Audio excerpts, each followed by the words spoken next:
علیکم ورحمۃ اللہ وبرکاتہ۔ ان الحمدللہ وحدہ والصلاۃ والسلام علی من لا نبی بعد۔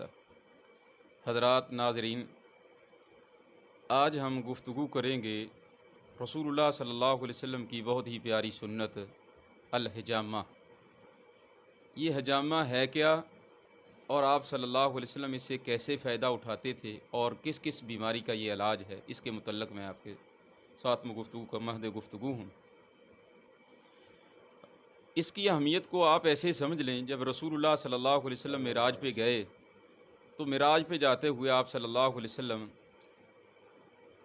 جب بیت المعمور کے پاس پہنچے تو بیت المعمور جیسے بیت اللہ ہے زمین پہ، بیت اللہ کا طواف لوگ کرتے ہیں، بعین ہی اس کی چھت کے اوپر بیت المعمور ہے۔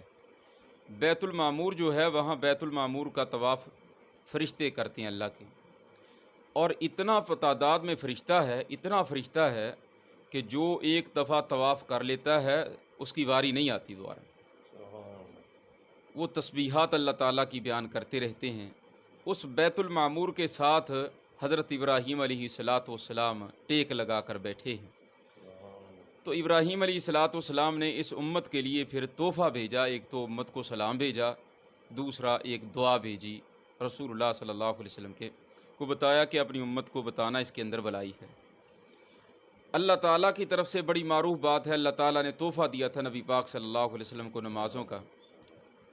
اب جو اتنی تعداد میں فرشتے ہیں، فرشتے سوچ رہے تھے کہ ہم پوری کائنات سے افضل انسان آئے ہیں، پوری کائنات سے افضل بشر آئے ہیں، ہم اس کو کیا تحفہ دیں۔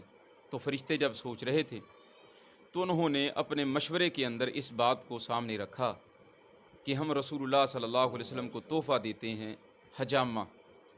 تو رسول اللہ صلی اللہ علیہ وسلم کو فرشتوں نے یہ حجامہ تحفہ دیا تھا، اور یہ بات فرمائی تھی، یا محمد صلی اللہ علیہ وسلم مر امتک بالحجامہ، اپنی امت کو حکم دینا حجامے کا۔ یعنی اب یہ حکم اگر اللہ تعالیٰ کی طرف سے ہو پھر تو فرض ہو جاتا ہے۔ فرشتوں نے بھی یہی بات بتائی کہ ان کو حکم دینا، اس کی آپ اندازہ کریں کہ اس کا بھی جیسے نماز کا حکم ہے، یہ فرشتوں کی طرف سے بات تھی کہ آپ حکم دیں، اور یہ بات فرشتوں نے بتائی۔ جب آدم علیہ الصلاۃ والسلام کو اللہ تعالیٰ نے بنایا تو 1 سال تک وہاں کھڑے رہے، 1000 سال تک۔ تو اس وقت فرشتوں نے آدم علیہ الصلاۃ والسلام کو دیکھا۔ اس کے بعد جب رسول اللہ صلی اللہ علیہ وسلم معراج پہ گئے تو فرشتوں نے رسول اللہ صلی اللہ علیہ وسلم کے سامنے یہ بات رکھی کہ ہم انسانیت کی تھیوری کو جانتے ہیں، اس کے لیے بلائی جو ہے اللہ تعالیٰ نے رکھی وہ حجامے کے اندر ہے۔ آپ کو ہماری طرف سے یہ تحفہ ہے، رسول اللہ صلی اللہ علیہ وسلم کو تحفہ دیا کہ آپ اپنی امت کو حکم دیں کہ وہ لوگ حجامہ کروائیں۔ حجامے کے اندر اللہ تعالیٰ نے بہت زیادہ بھلائیاں رکھی ہیں، اور پھر رسول اللہ صلی اللہ علیہ وسلم کی بے شمار احادیث ہیں حجامے کے متعلق۔ آپ صلی اللہ علیہ وسلم جب سفر سے آتے، تھکاوٹ محسوس کرتے، حجامہ کرواتے، کوئی پرابلم بنتی تو حجامہ کرواتے۔ اس وقت اس دور کے اندر کوئی اسپیشلسٹ ڈاکٹرز وغیرہ نہیں تھے، یہی معاملہ چلتا تھا، جس کو آج مسلمانوں نے اس سنت کو بھلا دیا۔ اب تو الحمدللہ ہر جگہ پہ اس سنت کو اجاگر کیا جا رہا ہے۔ یہ سنت انسان کو کوئی بھی پرابلم بن جائے، کوئی بھی بیماری۔ ہماری ایک ڈاکٹر صاحب سے گفتگو ہوئی لاہور کے اندر، وہ کینسر کے ڈاکٹر صاحب تھے، ایک پیشنٹ تھا کینسر کا۔ ہم نے ان سے پوچھا کہ ڈاکٹر صاحب آپ یہ بتائیں کہ یہ جو معاملہ ہے کینسر بنتا کیوں ہے؟ تو ڈاکٹر صاحب نے بڑی اچھی بات بتائی۔ وہ کہنے لگے میں نے یہ بات اس کا مطالعہ کیا ہے کہ انسان کے اندر جب خوراک کھاتا ہے نیا خون پیدا ہوتا ہے، جو پرانا خون ہے وہ کہاں جائے گا؟ تو وہ جو خون ہوتا ہے، جب خون کا پریشر ہوتا ہے تو یہ اس وقت یہ ڈیڈ سیل، یہ مردہ خون ہوتا ہے، یہ انسان کی اوپر والی جو کھال ہے اس کے اندر چلا جاتا ہے، اس کے جسم کے اندر، چمڑی کے اندر چلا جاتا ہے۔ اب یہیں سے بیماریاں پیدا ہوتی ہیں، یہی قطرہ پیچھے آتا ہے۔ یہاں حدیث بھی ہے، رسول اللہ صلی اللہ علیہ وسلم کی 3 بیماریاں انسان کو لگتی ہیں، اگر اس کو نہ نکالا جائے تو بیماریاں پیدا ہوتی ہیں۔ تو یہی خون اگر جگر کی طرف چلا گیا، لیور کا کینسر بن گیا، دل کی طرف چلا گیا، یہ ہارٹ کا مریض بن گیا۔ ایسے ہی جہاں جہاں یہ خون واپس جائے گا وہاں بیماریاں ہی بیماریاں پھیلیں گی۔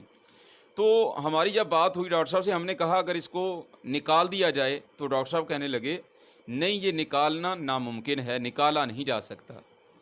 ہم کچھ انجیکشن وغیرہ یا کچھ ٹیبلٹس وغیرہ دے کر اس خون کو کچھ نہ کچھ جلا دیتے ہیں، ساڑ دیتے ہیں، تو انسان یہ مکمل تو نہیں سڑتا، یعنی انسان چلتا پھرتا ہو جاتا ہے۔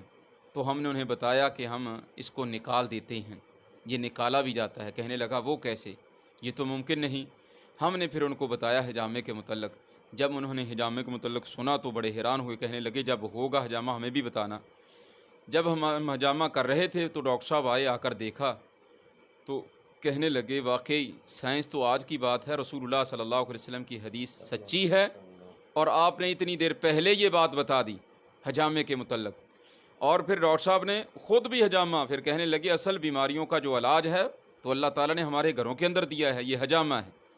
ایک ڈاکٹر صاحب تھے، وہ کہنے لگے، اکاڑا کے ڈاکٹر صاحب تھے، ڈاکٹر عبداللہ رحمۃ اللہ علیہ، اللہ تعالیٰ ان کی مغفرت فرمائے۔ وہ کہنے لگے میں بہت پریشان تھا، میں سوچ رہا تھا ہر بیماری کے متعلق تو پتہ چل گیا، اور پھر اس کے علاج کے متعلق بھی ہمیں پتہ چل گیا، یہ جو آپریشن کا معاملہ ہے، آپریشن ہم کرتے ہیں، اس کی قرآن و حدیث سے کوئی دلیل نہیں ملتی۔ کہنے لگے میں بہت زیادہ پریشان رہنے کے بعد اور پھر مطالعہ کرنے کے بعد، لوگوں سے سوال و جواب کی نشست کے بعد، پھر مجھے پتہ چلا، جب میں نے یہ حجامے کی احادیث کو پڑھا تو اس وقت میرے دل کو تسلی ہوئی کہ اللہ تیرا بڑا احسان ہے کہ تو نے ہر بات کی دلیل قرآن و حدیث کے اندر رکھی ہے۔ یہ آپریشن کی دلیل بھی حجامہ ہی ہے، یعنی اس کے اندر اللہ تعالیٰ نے بہت زیادہ بھلائیاں رکھ دی ہیں۔ حجامہ کروانا چاہیے، حجامے کے اندر بھلائی بھی ہے، شفا بھی ہے اور سنت بھی ہے۔ او کما قال النبی صلی اللہ علیہ وسلم، سبحان ربک رب العزت عما یصفون وسلام علی المرسلین والحمد للہ رب العالمین۔